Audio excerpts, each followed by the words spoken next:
Hello, welcome. Welcome to our panel, Understanding Public Trust and Distrust in Science. Welcome to those of you who are at the ESOF conference in Trieste, and welcome to everybody who's following us virtually. Hello and welcome also to my co-speakers, Brian Trench, Sissy Askville, Markus Weiskopf, and Massimiliano Bucchi, and together we will today talk within the next 90 minutes about public trust and distrust in science against the backdrop of the COVID-19 pandemic. This panel is a cooperation between PCST and UC, so two of the very big European and international science communication associations. And so I'm very happy to have you here with us today. Initially, we had planned to have this panel as an on-site panel at ESOF, but due to COVID-19, as you all know, we had to change, and now also due to travel restrictions, had to change our plans, and we'll do this online, but still hope that we'll have a I'm sure that we'll have good presentations and hope that we'll still have a lively discussion. I'll soon introduce you to our plan for the next 90 minutes, and I'll also introduce the speakers of this session. But before, I will just briefly introduce what we are talking about. So as you all know, COVID-19 has made the issue of trust in science very, very, very relevant and visible within the last month and weeks. So what we see constantly is scientists and health authorities who are appealing for public trust, and we can also follow how they are trusted, but also how they are trusted not and distrusted, as science skeptical movements of recent weeks, for instance, in Germany, have demonstrated impressively. So although the trust issue has gained high importance for science communication in recent months, during COVID-19, the question to what extent the public trusts in science has been of vital concern also previously and beyond the pandemic. So because of this relevance, there have been several attempts to measure trust, especially in the context of public service, for many years. You all know that trust is also a very relevant category, for instance, in business. So we have the Edelman Trust Barometer, who tries to measure trust in business, but we also have or had the Wellcome Global Monitor 2018, which looked at the public trust in scientists and health professionals worldwide. So not only in the context of the current pandemic, but also in general, it is very common to hear that scientists, but also political actors complain that there's a decline of public trust in science. However, when we have a look at different surveys of recent years, we don't see that there's so much difference or that trust in science is on decline. So our question for today is, in general, how does trust, or what can we say about trust in science also in different countries and in international comparison, and also how has COVID-19 and the science communication going along with this pandemic has changed or not changed trust in science, and why. So in this panel, we take a closer look at survey results from that are presented from my colleagues from Sweden, Italy, and Germany, to see what public opinion surveys have shown in recent years and how things look different due to COVID-19. And we'll basically organize this panel with 2 rounds of presentations. So we'll first have a look at the issues of trust in science in general and on the situation in different countries before the pandemic took place. And then we'll have a closer look at the current situation and to see what has changed. After each set of presentations, we'll have the opportunity to discuss and to respond to your questions. But before we start the presentations, I would like to introduce my co-presenters during this panel. So Brian Trench, you probably all know him, is a science communication researcher and trainer from Ireland, who is currently based in Wexford. He has established a master's in science communication at Dublin City University already in 1996. So this is now entering its 25th year. And he's also the co-editor together, for instance, with Massimiliano Bucchi, of very, very important handbooks and encyclopedias of science communication, such as the Routledge Handbook of Public Communication of Science and Technology, that is now available in its 3rd edition. And most importantly, and that's why he's here today, he's the president of the International PCST Network, which also was very much faced by COVID-19 because the biannual conference, which should have taken place in Aberdeen in May 2020, had needed to be postponed to May 2021. So this is what we hopefully can do next year and can meet next year in Aberdeen. The next speaker will be Cissi Askwall, who is Secretary General of the Swedish NGO Waitens. Oh, sorry, Cissi, I probably pronounce this wrongly, so I just say it in English, Public and Science.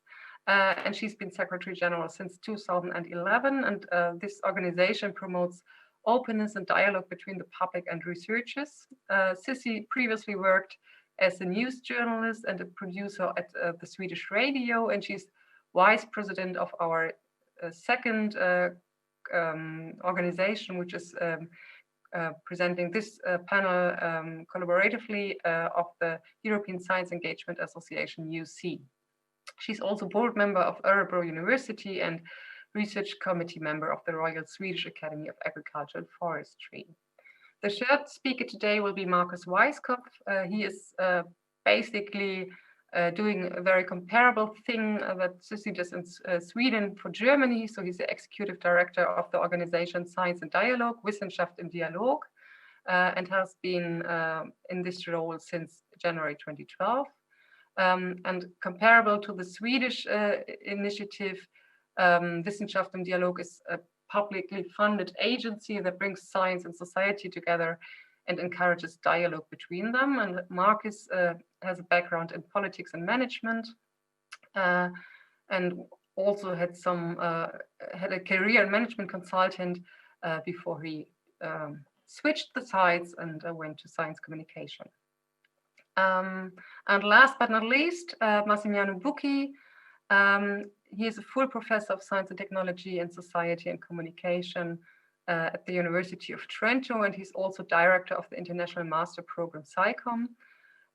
And he has been visiting professor in many different destinations around the world. Since 2018, he's also director of the Master in Communication of Science and Innovation in Trento, and has also authored several books on science communication. As introduced, so just 2 words to my person. I'll be the chair for this panel. My name is Birte Fenrich. I am from Germany and work at the Berlin-Brandenburg Academy of Sciences and Humanities, and basically do research on science communication, quality and strategic science communication. And I'm also a member of the scientific committee of PCST, and therefore I have the pleasure to join you in this panel. So, as said before, we will have 2 sets of presentations. In the first round, we'll basically talk about trust in science in general, but also have looks at different international perspectives. And I would like to start with Brian Trench to give his first presentation. Thank you, Birte. And thank you to my colleagues for joining this panel. When we thought about doing this, we could hardly have imagined how the topic that we chose a year ago would have become so timely, so prominent as it has become due to the pandemic. I mean, one of the very many repercussions of the COVID-19 crisis is that scientists have been under intensive spotlight in everyday public discourse. And they've had to address mass audiences, many of them quite unfamiliar with doing this. Public health experts, virologists, epidemiologists, immunologists, infectious disease experts, and so on, have had the challenge of simultaneously providing evidence to support social measures with very significant effects, restrictive effects, and at the same time acknowledging the limits of their knowledge. And even today in the plenary discussion about COVID-19 at ESOF, there was again acknowledgement that there's still many things that are not well understood about this virus and about the way it works and the way it transmits and so on, much less about the way it will be suppressed. So that's a very difficult communication challenge. But what they've been relying on, either implicitly or explicitly, is that in presenting the evidence that they have and in presenting the advice that they are offering, that they can be trusted. Trust us. We know what we know and we know what we don't know. So understanding how that relationship has played out over the last 8 or 9 months of this crisis relates, however, to a much longer standing question about how authority figures in general and scientists in particular win and lose trust in society. As Birte mentioned, trust ideas are very popular, particularly in the business field, for example, in market research about brands, or in attempts to theorize the practice of public relations. And as Birte also mentioned, Edelman, the big global PR company, has been tracking trust in business, government, media, and non-governmental organizations for 20 years. And their latest barometer shows that the top 6 countries in the world in terms of trust are all Asian. And I'm trying now to move my screen on,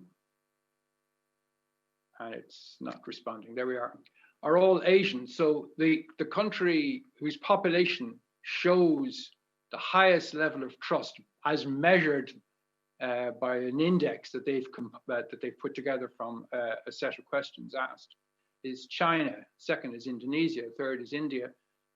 Fourth, the United Arab Emirates on these positions, and fifth, Singapore. And these positions have not changed from 2018 to 2019. Interestingly, the way in which this is presented, as you can see on the slide, I hope, is that distrust continues. The emphasis is on the distrust rather than the trust. And we find this a lot in this kind of discussion.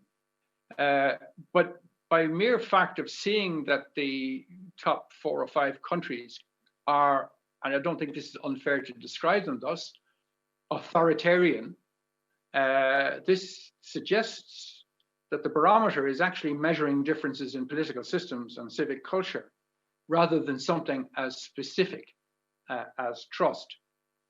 As I mentioned, the headline, as far as they're concerned, is distrust. even though in their own figures, the actual percentage points movement is very small indeed. So some academic writers have been challenging and critiquing this kind of survey work and the conceptions of trust on which they're based.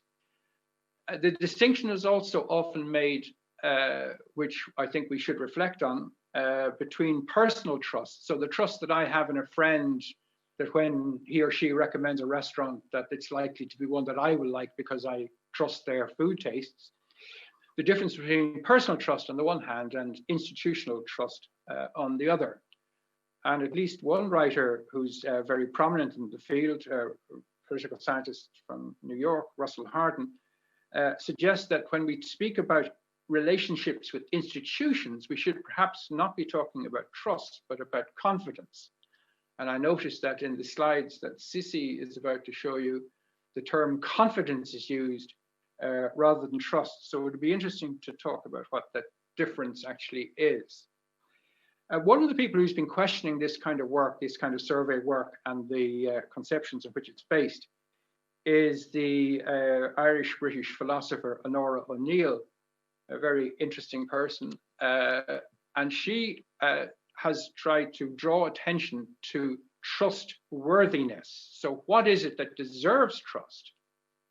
And if we speak about levels of trust in science, I guess we assume in this kind of context, in this kind of panel, and in this kind of conference, that science deserves trust.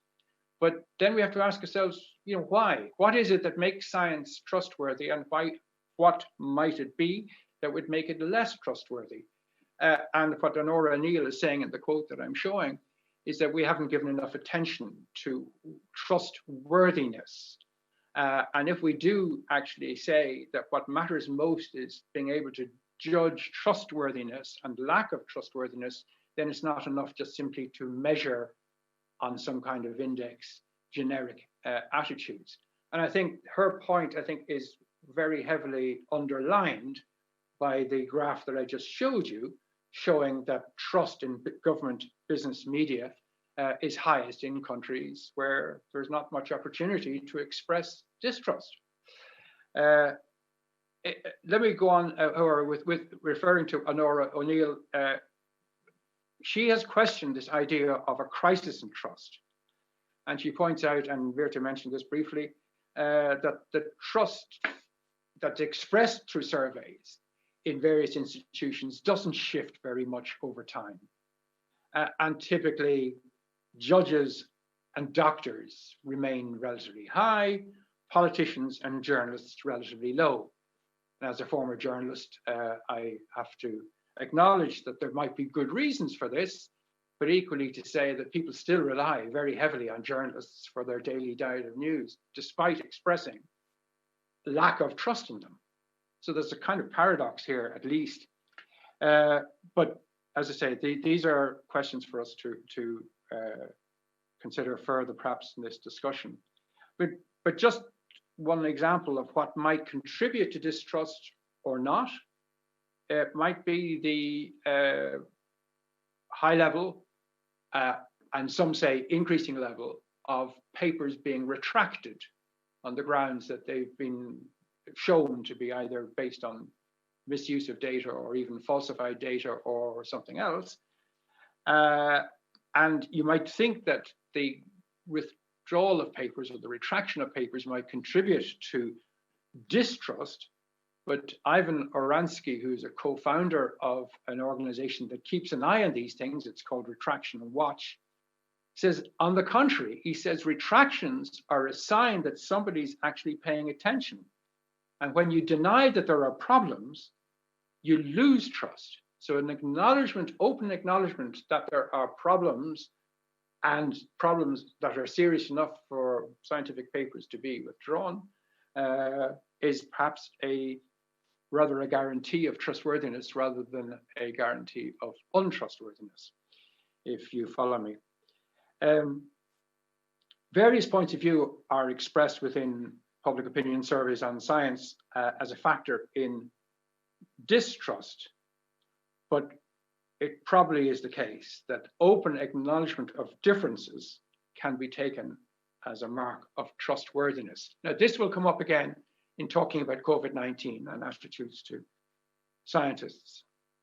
One of the things you might imagine is that a greater knowledge of science would correspond to a greater trust in science.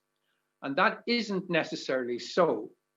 If I show you some figures for the 4 countries that are represented here from the Wellcome Global Monitor, where they ask questions about how much do you know about science and how much do you trust science, you'll see that there are actually contradictory relationships in some cases. And the Ireland is an interesting case, and I've been following this over many years now, that when they measure high trust, which is a compilation of a few questions put together into an index, a level of high trust, Ireland shows highest level of trust in science among the 4 countries represented here. How much do you know about science? Ireland is second lowest in terms of knowledge and confidence in knowledge and so on. So there are interesting paradoxes here, whereas this is a kind of inverse relationship in the case of Ireland. It's a direct relationship in the case of Italy, for example. Anyway, these are partly questions about partly issues about how questions are asked in surveys, and they're partly also more fundamental kind of sociological issues or even philosophical ones. 3M, the technology company or science-based company as it describes itself, does a state of science index.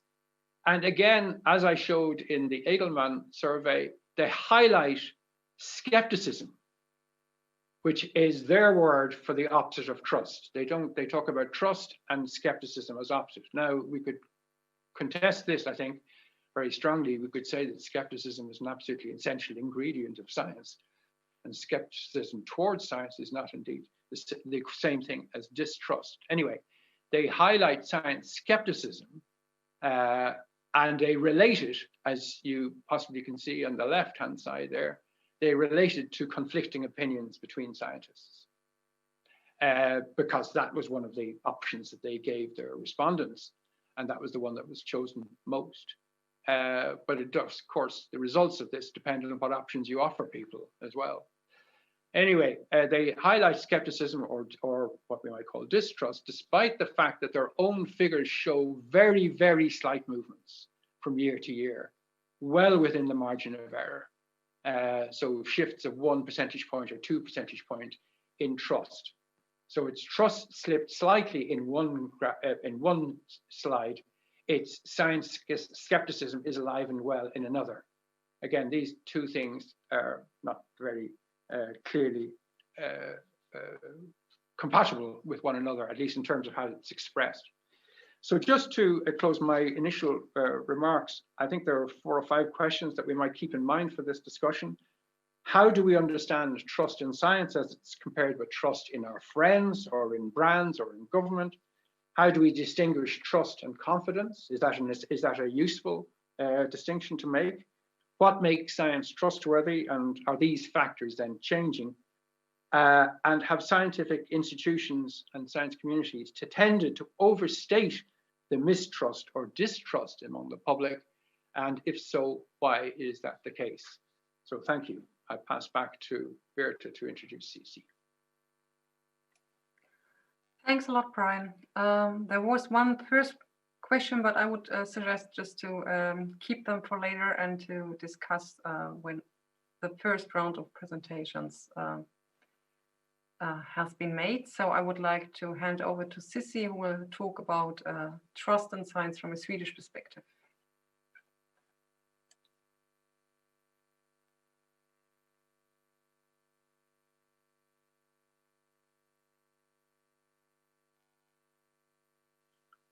Sorry, I had to find first the microphone, and now have unmuted myself, and I go back and share my screen again.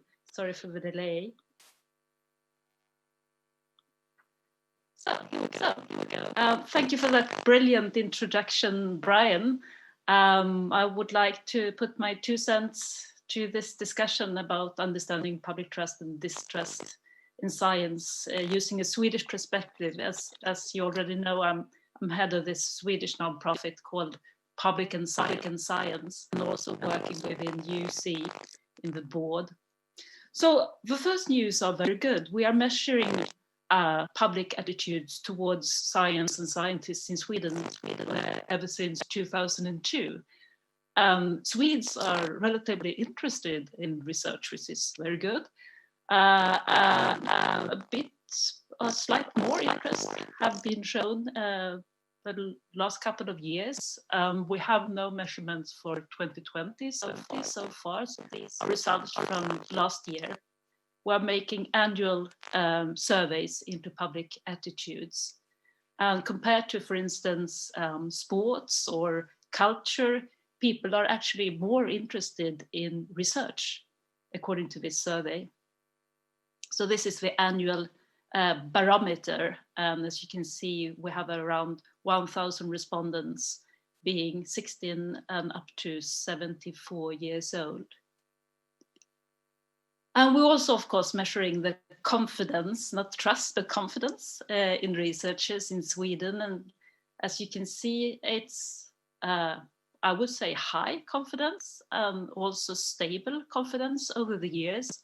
So these graphs are showing those who state that they have very high or fairly high confidence. And as you can see, it's a rather big difference between researchers working at universities compared to researchers at companies. To make things a little bit more complex, we are also making another survey, which is a postal survey, together with the University of Gothenburg, where we ask also members of the public, but a larger sample, so around 1,500 people each year, asking them also about confidence in researchers and in research.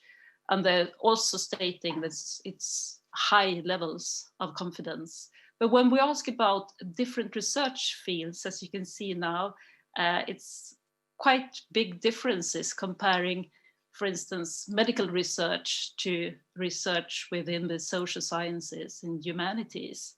And as you can see, the differences between those fields have been stable over the years. And we also made a quite large survey last year where we asked researchers that are working at Swedish universities to answer quite a few questions about how they view communication and open science. And these are really positive results, I would say, that researchers are generally speaking very positive about communicating their research. And as you can see over the years, the older you get, the more positive you are to present your research to. And the question was phrased to the greater society. So it's not for your peers, but to other society. And these were 3,700 researchers answering that survey. But we all know that it's not always so easy to do those presentation and engage in different outreach and public engagement activities. So we were also asked researchers if they experience any barriers when communicating their research. And we asked them the main barriers they have experienced. And maybe this is not so surprising to you. Maybe it would be the same in other countries. I'm not sure. The main barrier is that the researchers feel there are too many other tasks that have higher priority for them. And also, as you see, the next most common answer was that they don't have any special resources for communications work, which make it more complicated to do that. So these were just few examples of the work we do in Sweden measuring attitudes, and I look forward to the discussion.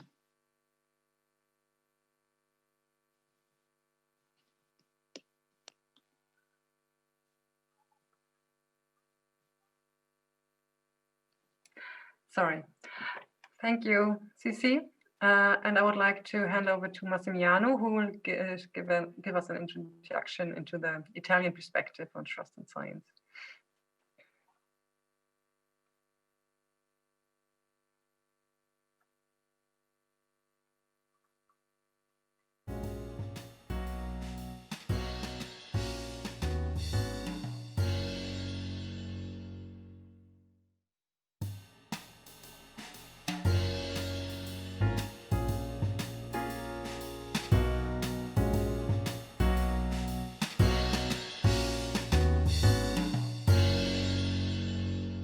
And Sisi have said already, but I think it's important to be very clear about this.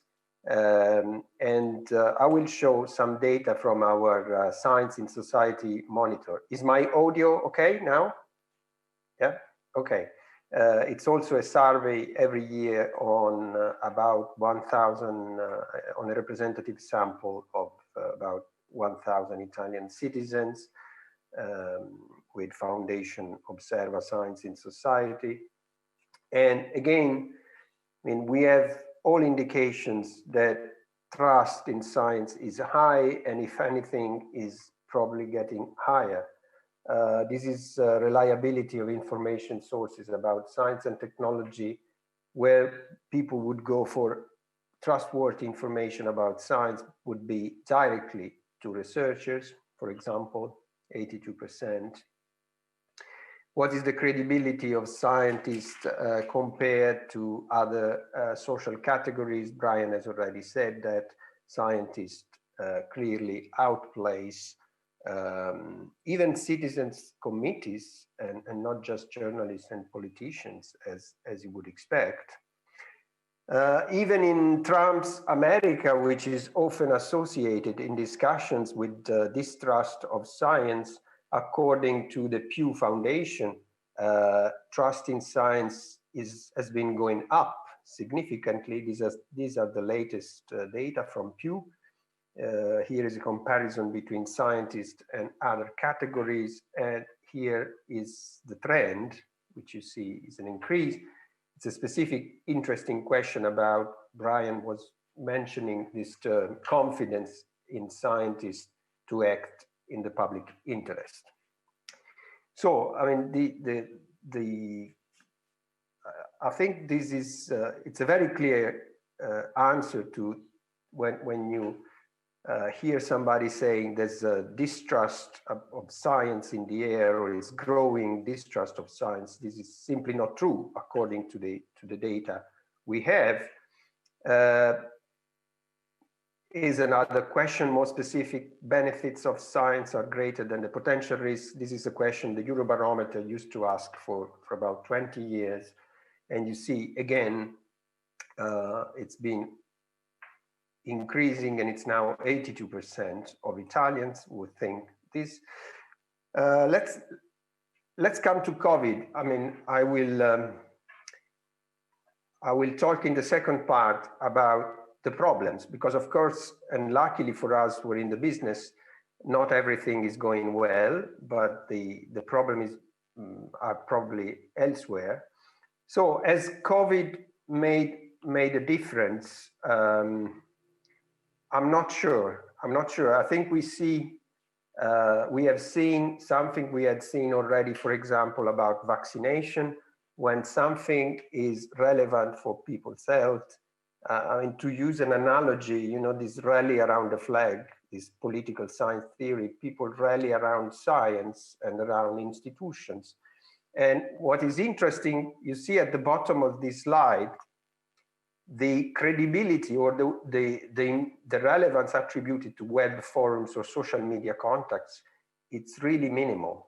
This is another common argument, no? That people are sort of completely confused and messed up by what social media web forums say. This apparently is not the case. And when we ask more specifically, what do you think science can make to deal with this situation?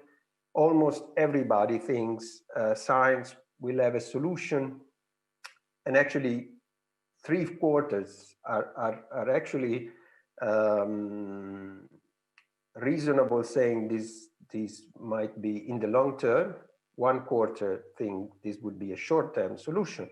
But we are reading, for example, when we are reading news these days about governments pushing for vaccination or vaccines to be released very quickly, one could wonder whether it's actually we have a problem of too much trust in science, or not a problem of distrust in science, meaning that the expectation is the science provides a quick fix and solutions just as a black box, as Brian was saying. I mean, doesn't necessarily, this type of trust or expectation is not necessarily associated with knowledge about science.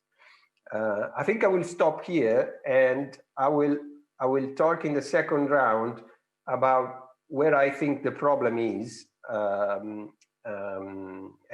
where the problematic issues in general and specifically with regard to COVID can be identified. Thank you. Okay, thank you. So we had a look at the very west of Europe, the very north and the very south, and then now we move to the center of Europe and go to the German example, and Marcus will introduce the German case and trust in science. Yes, thank you very much, Birte, for this kind introduction. And yes, maybe just one comment. I'm also affiliated with the USCIS, the European Science Engagement Association. As Sissi is, I'm actually president till end of October. Yes, and we're very happy to have this joint session with PCST, and that we can talk about public attitudes towards science. Yeah, maybe first, well, it's not working at the moment.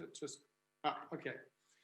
My organization, Wissenschaft im Dialog, which is sort of a national organization for science communication here in Germany, we started the Science Barometer, a representative survey of German citizens on science and research in the year 2014. So we have some data already, not as long as Sissi and Wetenskap, but I think it's quite good for the moment. And as Sissi, I'd like to show you some results of that survey. The survey design is we have 1,000 respondents. It's representative of the German population aged 14 years and older. We have a dual frame of landlines and mobile phones, and well, it's done by Kantar Mnet. So we have approximately 15 minutes of duration of interviews. And the whole thing is founded by Robert Bosch and Fraunhofer at the moment. So let's have a look at interest in science and information behaviors. Sissi already showed you some of those things for Sweden, and it's the same in Germany. So science and research comes out on top if you ask how strong is your interest in. So last year, 2019, with our 2019 data, we found one topic which is more interesting, which is local news. And before, all the years before, science and research always came out first in front of politics, culture, sports, economy, etc. So I think it's really sometimes surprising, not only for science communicators, but also for scientists and decision makers, but there's such a huge interest in science and research. And so that's what we always have to bear in mind if we talk about science communication. We also ask about information behavior. That's data from 2018. So, and we see that TV still plays a big role when it comes to information about science and research, especially if you look at the elder people. This changes if you look at the 14 to 29-year-olds, so they mostly get their information about research and science on the internet. But also it's a big thing to talk about science and research with friends and family. I think this might be a bit surprising that this is on third position here. And if you look at the internet and those who inform themselves in the internet, We see that websites such news media, such as newspapers, magazines, or TV channels still play a big role.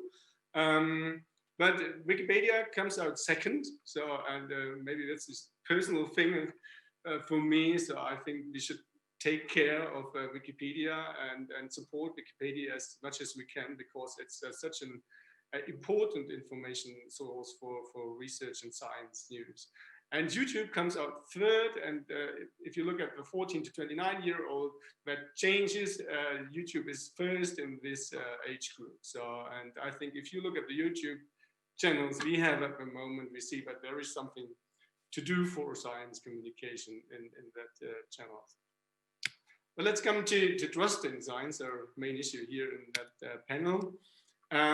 So that's data from 2019. We asked the question, how much do you trust? Scientists working in university and public research institutes are those who are most trusted. It's 56% here. General trust in science and research was at 46%, so a bit below 50% here in 2019. So, but it stayed more or less the same. It was around 50% for the years before. So that was the same for 17, 18, 19 almost. So I think the most interesting thing here is we only have a 5-point Likert scale. I think, Sissi, you have a 4-point Likert scale because of that the findings are not so comparable at the moment. But for us, it's important that we see those who are undecided and those who cannot decide if they really trust science or not. And that is always like 40%. Here is 46% if you ask for general trust in science and research. And that might be the group we should take care of when we talk about science communication. Yeah, let's move on. We also asked the people for reasons to trust or distrust. And that is here the graph for reasons for distrusting science. And we asked that for all the people. We go from the bottom to the top. And do you distrust people because scientists, because they often make mistakes? So nobody says that scientists make mistakes very often, so that's not a problem. They think they have the expertise. The changes a bit when it comes to integrity, because scientists often adjust results to their own expectations. So, well, some 40% say yes, that might be a problem. That might be a reason to distrust scientists. And here it's 67% who say one might distrust scientists because they are strongly dependent on the funders of their research. And I think that maybe leads us to some discussions afterwards and to the questions Brian already raised. Yes, just one more thing for the first round. We also asked about the relationship between science and politics. And last year we asked the question against the background of Fridays for Future movement. And quite a large majority of people said, okay, it is right that scientists speak up in public when political decisions do not take research results into account, 75%. And we see also more than 50% favoring evidence-based policy. But the third question shows that there is a mixed picture of the whole thing. If we ask, we should rely more on common sense and less on scientific studies. We see that 1/3 of the people agree with that statement. So it's not a very clear picture, and I think we have to dig in a bit deeper into the data. It's difficult in 5 minutes, but maybe we can do it in the discussion right now. Because as Brian already mentioned, so these surveys don't give you a full picture of what trust in science really means, and how the relationship really is. But it gives you some hints. I think they give you some hints about developments, maybe about some basic premises for trust in science. So that's what we can get. So that's for the first round from me. Thanks. Okay, thanks, Marcus. So we've planned to have at least a short discussion between the two sets, and there are already 2 questions. So if you have more questions, just write them in the chat, please. But I would like to start with one question, which is directed to Massimiliano Bucchi. It is asked, we saw the survey that people trust national institutions for information, but not social media. But is there any evidence or research on people answering such survey questions based on what they think the correct response should be rather than providing their own actions? So I think it's basically the question whether all these, whether we can really believe these surveys and to which extent. So maybe you can just respond to this.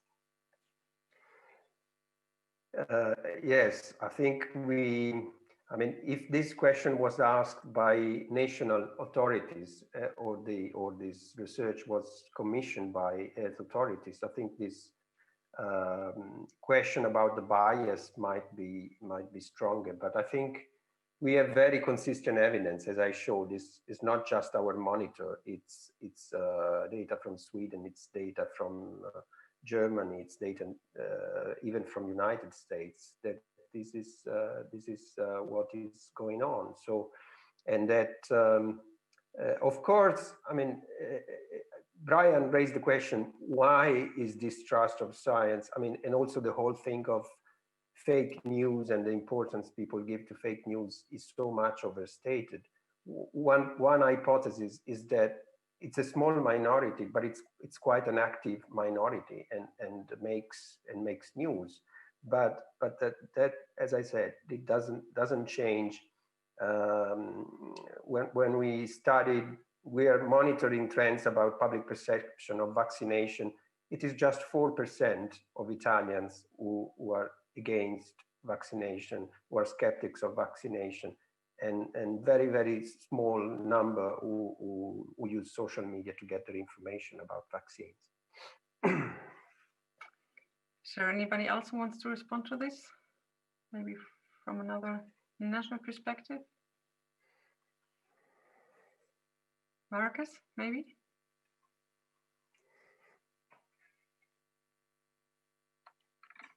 Well, sorry, I have real problems with hearing, so I couldn't follow quite what Masi was saying, so that makes it more difficult to follow up. Sorry about that.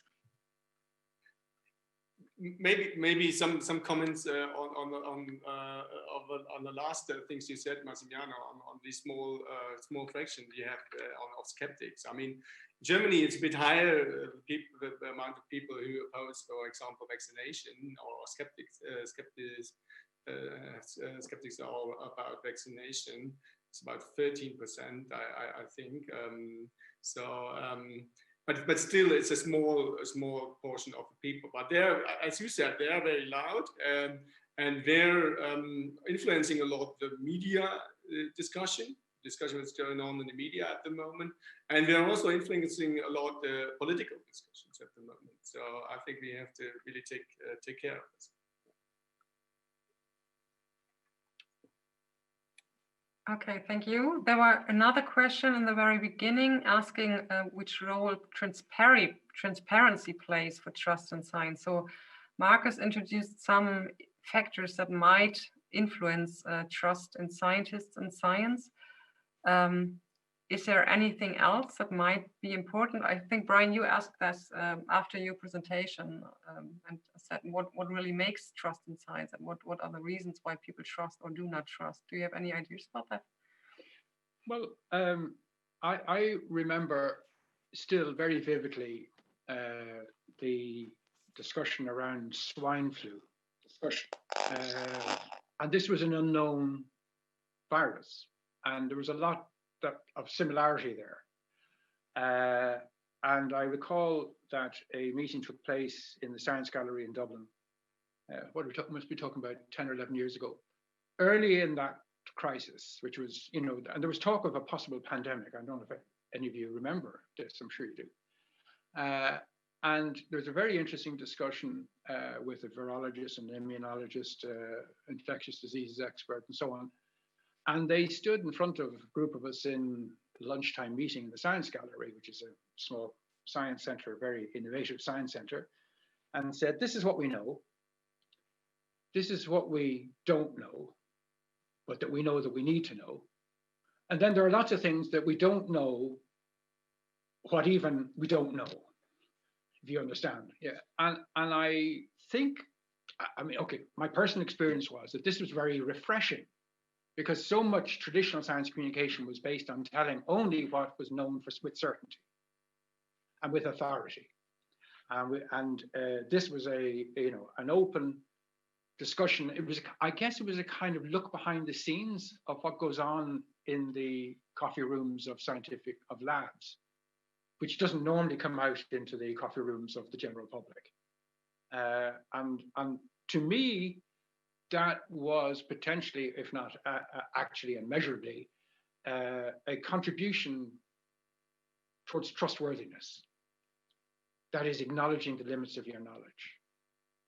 However, that's not the way the survey questions tend to get asked to try and elicit that.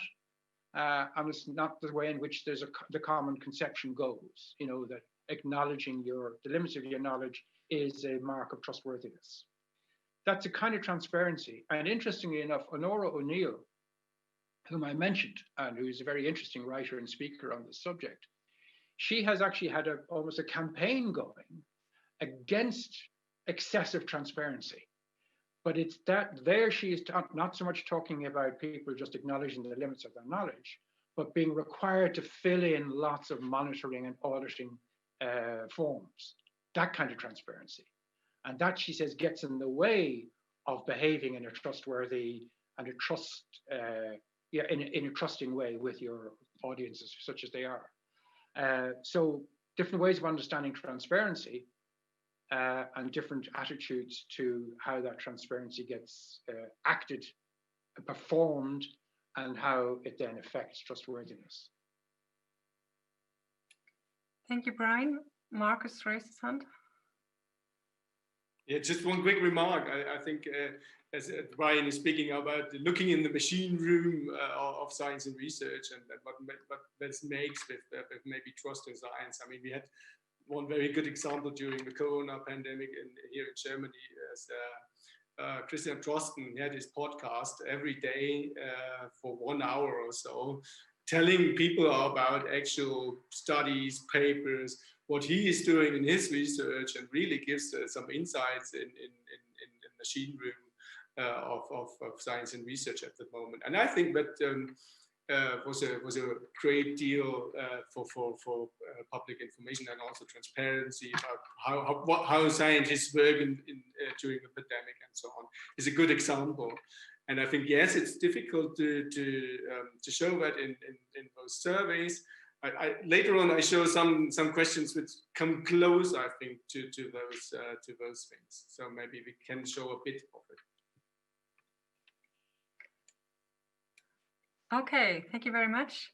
Sissy, do you want to add something?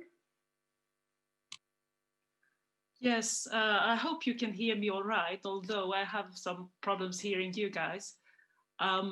So you asked about what can increase or what do affect trust in science, generally speaking, and what we know from all those surveys we've done over the years. So generally, if you have higher education, you are more likely to have a higher confidence in research and researchers.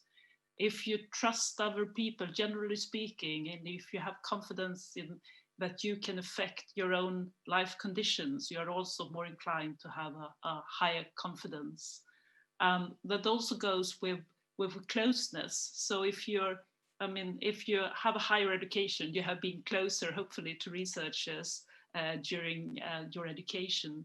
And it can also be that you are related to researchers through your work or through your family members and so on. So this closeness, that you have a closer insight into how science works and what scientists are like, could make you more positive towards and have a higher confidence in science. Thanks, Sissy. As time moves on, I fear that we have to go to the second set of presentations. We have a very interesting question that I'll keep for later on. So just please be patient a little bit. So Sissy just said that things that affect us personally also might influence our trust in science and in certain things that surround us. So COVID-19 was affecting us tremendously, or still is. And so the question for the second set would be how trust in science changes during the COVID-19 pandemic. So I'll again hand over to Brian, who shares his thoughts with us.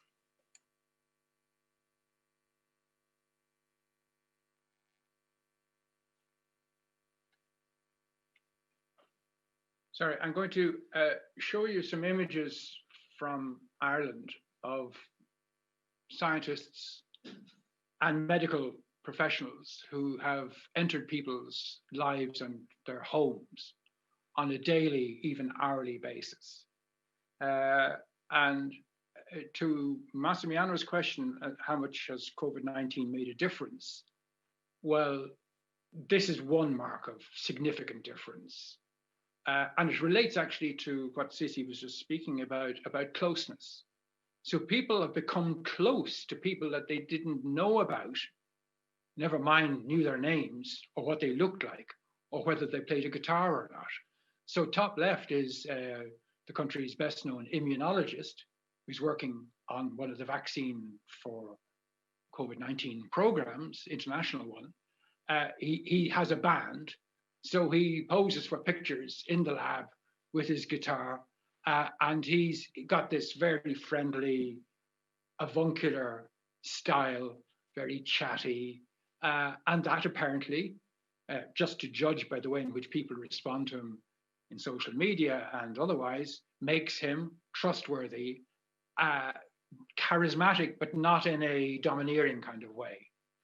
The second image there is tea time, early evening television news, talking to the clinical lead on COVID-19 for the Irish College of General Practitioners.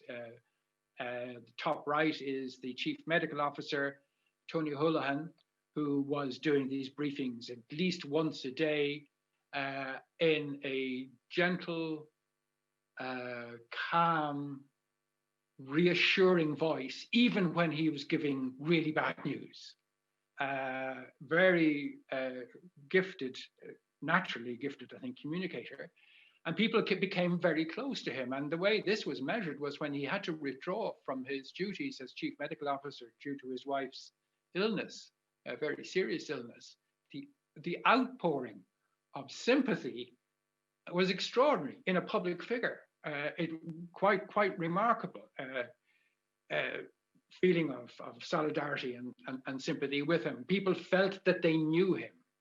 That must be changing the way in which people think about scientists, even if it's only selected scientists. But there's many 10s or 20s or 30s or 40s of them that have played this role in public, who probably never had anything like this experience or this exposure before. This guy here is the professor of one of the universities, who probably, as the professor of the president of a university, would be not terribly well known in the general public, but as the lead advisor on epidemiological matters to the National Public Health Emergency Team, he is now really well known, and again has a very reassuring, calm voice and a manner that apparently induces trust. If this shows up in surveys or not is another question entirely. So I'm giving you a sense of how I interpret the mood in Ireland in that relationship between publics and scientists. We haven't had surveys that allow us to assess what, if any, is the difference in the relationship now in mid-2020 from previous years. So there's no data that I can share with you, which unlike other countries here who will be able to share. But in terms of the management of the public health management of the crisis, the term trust keeps coming up. So David Nabarro of World Health Organization, who again has become a kind of household name, household figure, referred to the Swedish model, which Cici will tell us about in a moment, as based on trust. The government has been able to trust the public, and the public was able to trust the government.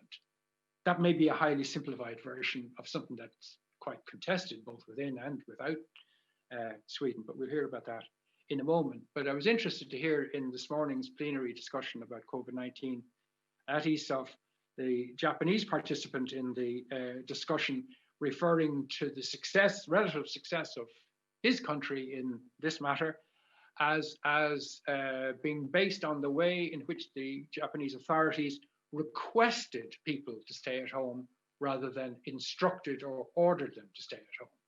Now, again, this may be highly simplified, and there may be lots more that's going on there than I can tell you, or that is available to be told. But I'm drawing attention really to the proximity, the closeness, the familiarity that some scientists have achieved in very short order, that surely does change the relationship, so that it must have some, it seems to me, some medium term or longer term effect. But then what happens in terms of the public mood from a certain point when the restrictions begin to be relaxed in Ireland is very interesting, and I think is probably reproduced in other countries as well. That as the crisis goes on, and as it appears, that we're making progress and getting on top of things and so on, disagreements become more public about strategies, about whether to continue with trying to suppress the virus or trying to manage the virus, disagreements about, herd immunity strategies and so on, either implicit or explicit. And those disagreements that are policy disagreements and disagreements among the experts become a kind of license then for members of the public to dissent from the messages from the public health authorities. Complaining about confused messaging became a national pastime. It was so easy to say that the messaging was confused, when what you really wanted to say actually was that you wished the message was different. But it was a way of saying it that sounded less kind of strong, less antagonistic or whatever. So basically, I think we see two broad phases of public assent and compliance, and public beginning to be non-compliant and dissenting in Ireland, and I suspect very similar things appearing elsewhere. One of the features of the second phase is that the notion of following the science, which is very common in Britain and Ireland, that becomes no longer tenable, because it's clear that there's no such thing as the science. There are many scientific points of view based on scientific evidence. It's not singular, and it's unfinished and uncertain. And one way in which that then gets translated in this very misleading headline, but nonetheless, the headline is itself revealing. It's misleading because it doesn't conform with the content of the article itself. But it talks about the change of view and the arguments about masks or no masks and asymptomatic transmission and so on. And that the editor working on that then says, what science got wrong. And it's interesting that somebody working inside a newspaper perceives this as science getting things wrong, I think reflecting probably a considerable section of public opinion, which has become a bit tired of scientific claims to truth and authority. So that's my brief introduction to this part of the discussion. Thank you. Thanks, Brian. I would like to hand over to Cici for the Swedish perspective again. Great, thank you. So I could talk a lot about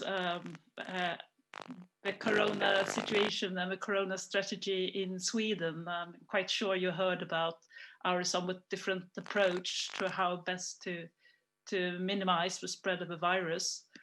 But since when we all understood what was happening in the world and in Sweden, that was in early March, we at the Public and Science started to find funding to do special surveys on public attitudes and how people are responding and receiving information about the virus and the pandemic in Sweden. So we made now 8 measurements. I have the 7 first ones to show just a few slides for you. So the survey is asking about 1,000 adults in the Swedish population about using web panels, and it's made through Kantar Sifo. And we asked them firstly about the tone in the news reporting about the virus. And as you can see, when we made our first measurements in mid-March, the tone was perceived like rather hyped or alarmist. And then over time, you see that it's received as less alarmist compared to the start. And I guess that would be, we could get almost the same results in all countries. What we also measured was what are the main sources people use to get the information about the virus. And you can see here the Swedish television, that is public service television in Sweden, is the most common channel or source of information. So the question was, as you can see, over the past 2 days, which of the following news media have you used to get information about corona? So Aftonbladet, which comes second, is the largest evening paper, so to speak, and they have a lot of free info on their websites. So this is both online sources and the traditional sources like broadcast television and newspapers in paper. So we could see that you go back to traditional media, the largest media channels, when you want information about the virus. And the figures show that over time, people are paying less attention to news about the coronavirus over time. We also asked about which channels people have most confidence in, or what proportion of confidence they have in different channels. And as you can see, it was the public service outlets, the Swedish television and the Swedish radio, has got the highest confidence, which is, I think, quite understandable. And also that you can see over time that the confidence in all those media channels have decreased over time. I also wanted to show you this one about different professional groups that are communicating about the virus in Swedish news media. And you see, this is the confidence and the people who answer that they have very high confidence or fairly high confidence. So doctors and other healthcare professionals being the most trusted ones. And then you see researchers come second. And as we discussed before, that politicians and journalists are generally not perceived as very, very trustworthy, or they don't have a lot of confidence in them. And this also goes for this survey during the pandemic. And last but not least, I also wanted to show this one, because we know now over time that everyone doesn't agree about what's the right strategy to combat the virus. And there's been quite some discussion in Sweden among researchers. There's even been a special task force or group of researchers that formed their own forum to give other advice, and sometimes contradictory advice to the Swedish official advice on how best to decrease the spread of the virus. So you can see here that how much agreement you find between people within the same group communicating about the virus, that the healthcare professionals are seen as they're very much in agreement, whereas researchers are not so much in agreement as you might have thought. This was my last slide. Thank you. Thank you, Sissi. And I will move on to Massimiliano. Can you unmute again? Yes, I will share my slide, but please can you wait before putting it up, because I want to say something else before. Okay. So I want to talk briefly, following what has been said, about what I think should be something more concerning for us as scholars and maybe also for citizens, which is not so much distrust or the relationship between science and public opinion, but the relationship between science and politics. I think we have a real crisis there. The point is that political leaders more and more distrust the authority of scientists, and they think they can do without the competence.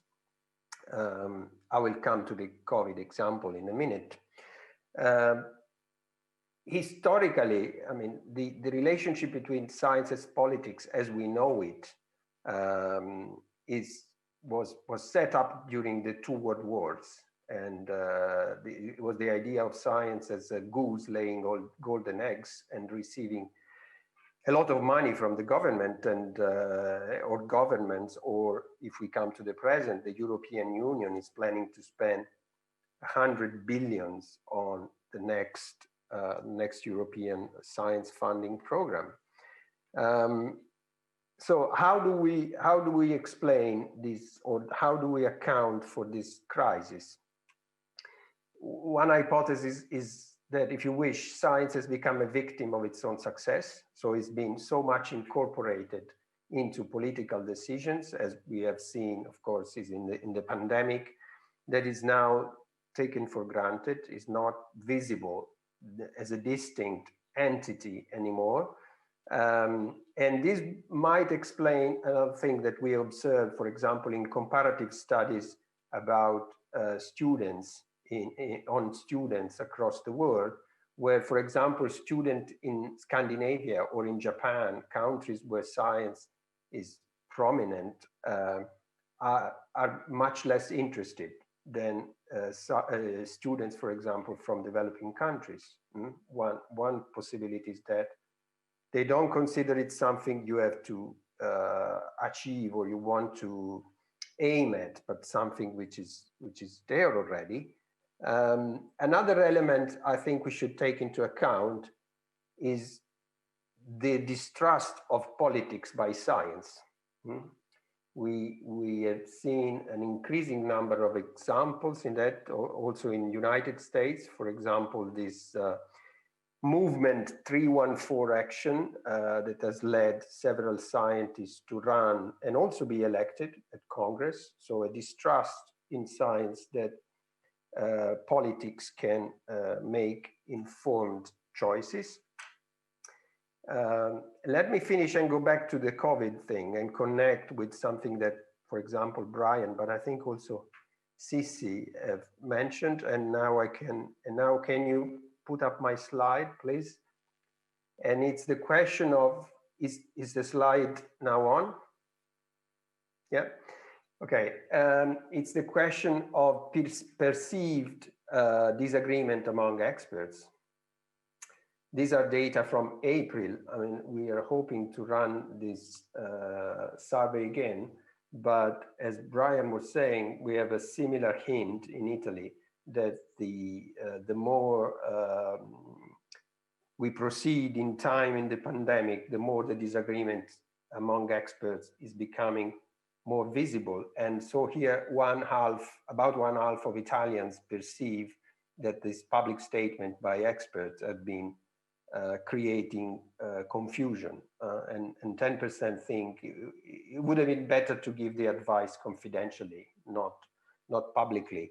So to conclude and go back to original question, I mean, we might be ready to go away from the idea that science and trust in science is a monolithic entity, and raise the question, which science do people trust in, and which scientists do people trust in, and why it is so? And of course, it can be a number of reasons, including what, again, Brian was referring to this, including the public appearance and the public character of scientists. I mean, this has had historically an enormous importance in science communication. Think about Albert Einstein, how his own persona and unconformist attitude contributed to shape his popularity and the public perception of science and physics. So this would be the end of my second bit. Thank you. Thanks, and last but not least, we switch again to Germany, and Marcus will give insights into the German perspective.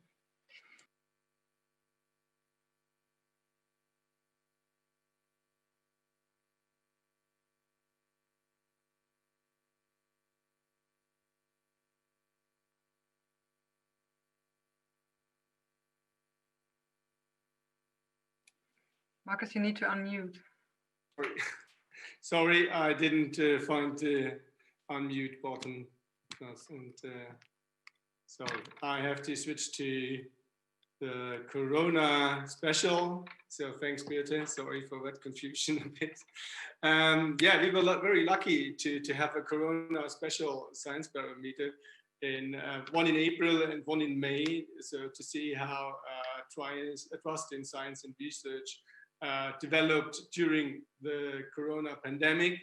And here you can see the general question in trust in science and research. And you can, I already talked about the 2019 results, about 46% trusting somewhat in science and research. And at the 15th and 16th of April, when our first survey was during the pandemic, that was right after Easter, during the lockdown, we saw some 73% of the people saying that they trust completely or trust somewhat in science and research. So a huge majority, and a lot more than in 2019. And in May 2020, it was still 66%. And you see that it's not a lot of people who are distrusting science at that moment. Yeah, we asked a few more questions against the background of the Corona pandemics, and maybe we look at the second question. In the foreseeable future, science and research will provide vaccines or medication that will allow us to successfully deal with Corona.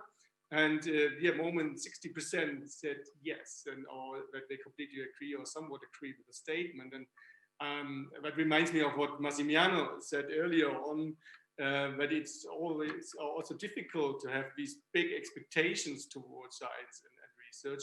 So maybe we were also fueling those expectations via media reports and press releases and stuff like that. And but now I think we also have to meet those expectations, and maybe what we have to think about what will happen if we cannot meet those expectations. And yes, I think this is some interesting data about controversies between scientists. And we also asked these questions earlier on in 2018 and 19. But also against the background of the Corona pandemic. And here we asked the controversies between scientists regarding Corona are helpful because they help to ensure that the right research results prevail. And we see that 67% of the people agree with this statement. And together with the next statement, when scientists disagree regarding Corona, it's difficult for me to judge which information is correct. More than 50% agree. I think this gives a nice picture of our society. I think it's realistic expectations, but they have a realistic estimation of what science and research can do and what they can't do. So I think it's quite a nice result here. And also the third questions, most scientists currently speaking up differentiate clearly between what they know for sure and what are open questions on corona, and more than 50% agree on this one. So maybe a bit different from results in Italy here. So I think the scientists and researchers here in Germany did a good job during the corona pandemic. So that's what you can see from data. And we also asked about the political decision making, and we saw that political decisions on handling corona should be based on scientific evidence. 81%, so it was a lot higher, or a bit higher than in 2019, agreed with that statement, and still 73% agreed with the statement in May. So also quite interesting here. Yeah, some conclusions from my side, and maybe some input for discussion. Trust is high. We saw that it's relatively stable, or it's even higher now in Corona. I think people do have realistic views and expectations on science and research. We are highly interested, and the skeptics are a minority but loud. That's what we already agreed upon. So we are also always talking about those people who are in between, who are in this gray area I have in my graphs. And maybe they're a bit vulnerable to the skeptics, and maybe they are undecided. So how can we create some sort of bullshit resilience in those who are undecided and maybe vulnerable to conspiracy theories? That's it from my side. Thanks a lot. We have some last minutes for a small discussion, and there's one question that has been posed before the second set, and that fits quite nicely to what Marcus just presented, and as he said, that skeptics are in the minority. So the person asks, how comes then that media, at least in Italy, and I think it's the very same in Germany and maybe also in other European countries, how comes that they convey the message of a generalized distrust in science? So that was also something that a question that we raised in our abstract when we suggested or proposed the panel.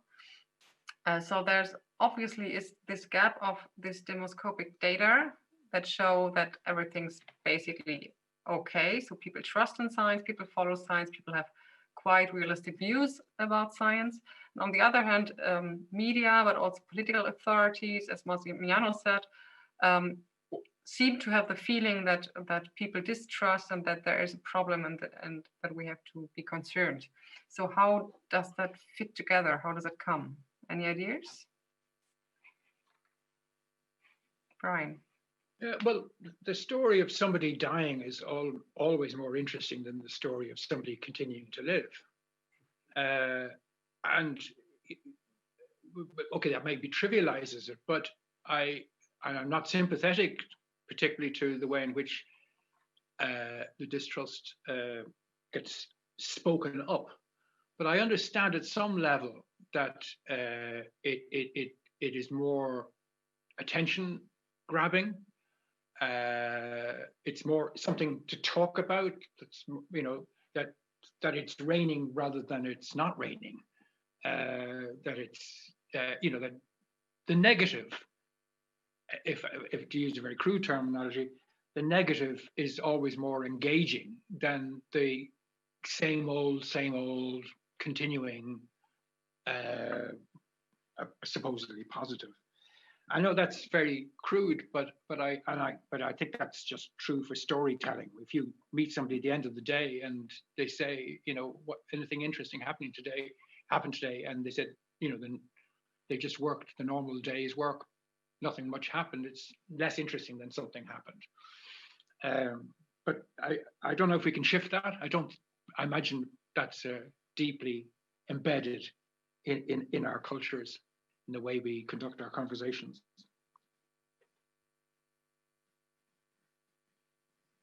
Can I say briefly something about this? Sure, thank you, Massimo. I think Well, partly this is actually a prejudice. I mean, there is, normally we think there is a prejudice of society or public opinion against science. Actually, there's a lot of prejudice about the public and public opinion. And this has been very, very strong in science communication. I remember, I don't know whether Brian remembers, at one PCST conference, we had a lecture by a major famous top scientist, and he started his speech saying, given the distrust, anti-science in society. So I raised my hand and said, do you have any evidence of what you are saying? And of course he hadn't. So even the top expert can be the most unscientific when it comes to prejudice. And the other reason is, of course, saying that the public is ignorant and skeptic and everything. It's a scapegoat.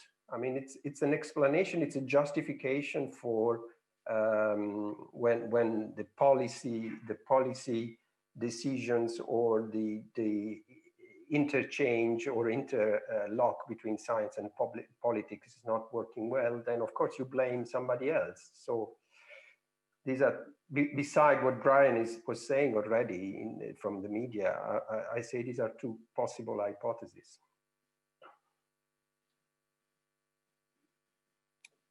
Okay, we have another question that basically asks whether maybe trust in science is too strong. So the question is, isn't the problem that people actually believe in scientific speech rather than agree with it?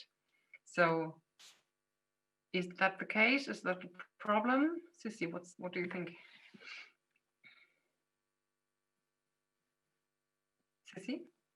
Sorry. So I didn't really get the question. What was it that maybe it was? Okay, the question is, isn't it a problem that people actually believe in scientific speech rather than agree with it? So they trust too much, maybe. So I mean, there's always the question of how high confidence, how much trust should people have? It's not good to have 100% trust in researchers or in anything, really. So of course, a level of criticism that you are questioning, and you ask yourself, you are looking into the sources, you ask for evidence, etc. That's really good. But of course, to have a general quite high level of confidence in science would make sense, because not at least these times when we really need to fight this virus and find ways to getting better off after the pandemic. And I would argue maybe that this makes science really into a key role in society, and everyone is now interested in what scientists have to are telling us. So many people are keen to know more and understand why scientists know what they know, or why they are recommending what they are recommending. So in the longer run, I would suggest that public engagement and science communication, the things that we are working with as professionals, would have a more important role in society compared to pre-COVID. Marcus? So I think a colleague of us, Rainer Bromme, always talks about informed trust, and I quite like this term, because and I think we should look for this informed trust, and maybe give people a lot more insights in the machine rooms of science and research, so that it's not some trust in science and research, but a really valuable and reliable trust we have. Okay, I was just told that we have 2 last minutes. So there's a very quick one for Marcus. Is the term bullshit resilience measurable? Do you have any plans for that? I do think that we have to, I just spoke about the machine room, and that we have to have insights in the machine room. And I think people have to know more about the methods, the processes of science and research, and not only about the results of research. And if we can, I think also in the curricula of the schools and also in universities, if there should be more focus on these points about methods and statistics and so on. And that could build a bit more of a bullshit resilience. Yeah. Okay, thanks a lot. Yeah, I think our time is over. It was always, like always, it was too short to discuss all the aspects in more detail, and it's still a bit unfamiliar to talk to colleagues in this in this virtual atmosphere and not to see the audience. So, thanks to the audience. Thanks to all my co-speakers, and have a good afternoon. Thank you. Bye-bye. Thank you, Birte, for your... Thank you, Birte.